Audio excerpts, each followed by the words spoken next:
প্রতিবন্ধীদের গ্রাম হিসেবে পরিচিত বিশ্বনাথের আমতৈল গ্রামের অসহায় পরিবারের মধ্যে রেস্কিউ এইড ট্রাস্টের উদ্যোগে কুরবানির মাংস বিতরণ করা হয়েছে। চ্যানেল এসের head of religious affairs Sheikh Mustafiz Rahmani নিজে উপস্থিত হয়ে এই কুরবানির মাংস বিতরণ করেন। সিলেট থেকে বিস্তারিত জানাচ্ছেন মঈনুদ্দিন মঞ্জু। ক্যামেরা ছিলেন চ্যানেল এসের সিলেট অফিসের chief camera person Liton Chowdhury. Rescue aid ট্রাস্টের কুরবানি প্রজেক্টে যোগ দিতে লন্ডন থেকে সরাসরি সিলেট আসেন বরেণ্য ইসলামিক স্কলার চ্যানেল এসের head of religious Sheikh Mustafiz Rahmani. সিলেটে এসে তিনি প্রথমেই যান দরগা গেট এলাকায়। সেখানে তিনি প্রবাসীদের দানকৃত গরু কুরবানি থেকে শুরু করে প্যাকেটজাত করা সহ সার্বিক কাজ পর্যবেক্ষণ করেন। পরে নিজের হাতে কুরবানির গরুর মাংস বিতরণের উদ্দেশ্যে শেখ মুস্তাফিজ রহমানি বিশ্বনাথের আমতৈল গ্রামে যান। সেখানে একটি কমিউনিটি সেন্টারে জড়ো হওয়া 500 প্রতিবন্ধী ও অসহায় পরিবারের হাতে কুরবানির গরুর মাংস তুলে দেন। আল্লাহ তোমার শুকরিয়া, আল্লাহ তুমি তাড়াতাড়ি দিছো আরো কইতে দিতা।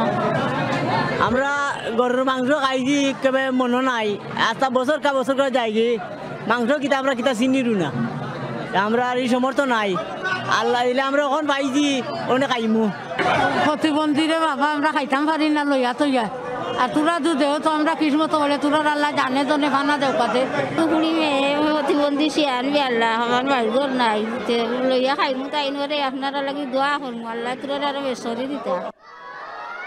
দানশীল প্রবাসীদের কৃতজ্ঞতা জানানোর পাশাপাশি কমিটমেন্ট অনুযায়ী প্রবাসীদের দান অসহায় মানুষের কাছে তুলে দিতে পেরে নিজের সন্তুষ্টি প্রকাশ করেন শেখ মুস্তাফিজ রহমানি। বারবারই আমতলের ব্যাপারে যখন কথা বলি সবসময় বলি যে এখানে অনেক ডিজেবল বাচ্চা আছে এবং আর্থিকভাবে তারা খুবই দুর্বল। এই যে একটু আগে জিজ্ঞেস করলাম, সে 1 বছর ধরে গোশত দিয়ে ভাত খায় না, তো আজকের গোশতের অপেক্ষায় ছিল। এই কথাগুলোই আমরা ইউকের মানুষকে বলতে চাই, আমাদের ভাই বোনদেরকে বলতে চাই যে আপনারা ওই দেশে অনেক ভালো আছেন, কিন্তু এদেশের এই মাটির মানুষের জন্য আপনারা কিছু করুন। তো আপনারা যে কোরবানির গিফট পাঠিয়েছেন, আমরা আমানতের সাথে তাদের কাছে সেই গিফটটা পৌঁছে দিয়েছি। এটার একটা অনুভূতি খুব আনন্দদায়ক এবং এই অনুভূতিটা অবশ্যই দোয়া পর্যন্ত যাবে ইনশাআল্লাহ। দাম বেশি তাই কেনা সামর্থ্য নেই, সেজন্য প্রতি বছর গরুর গোশত খাওয়ার জন্য ঈদুল আজহার অপেক্ষায় থাকেন আমতৈল গ্রামের প্রতিবন্ধী পরিবারের দরিদ্র মানুষগুলো।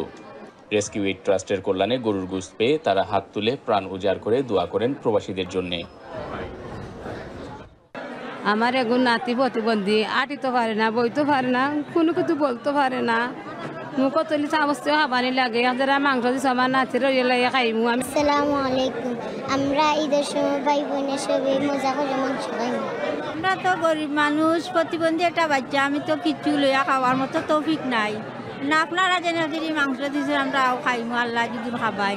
এর সঙ্গে মাংস খাইতে পারি না, জি খুশি বুঝি দিতে। আমতৈল গ্রামে কুরবানির মাংস বিতরণকালে সহযোগী সংস্থা হিসেবে ছিল ম্যানকাইন্ড চ্যারিটেবল ফাউন্ডেশন। এবার আমতৈল ছাড়াও বিশ্বনাথের 10 গড়, কোম্পানীগঞ্জ উপজেলা, জকিগঞ্জ উপজেলা, জৈন্তাপুর উপজেলা, মৌলভীবাজার জেলা, সুনামগঞ্জ জেলা এবং রাজশাহী, খুলনা, গাইবান্ধা ও ব্রাহ্মণবাড়িয়ায়ও রেস্কিউ এইড ট্রাস্টের উদ্যোগে কুরবানির মাংস বিতরণ করা হয়। Moinuddin Manju, channel S news, Sylhet.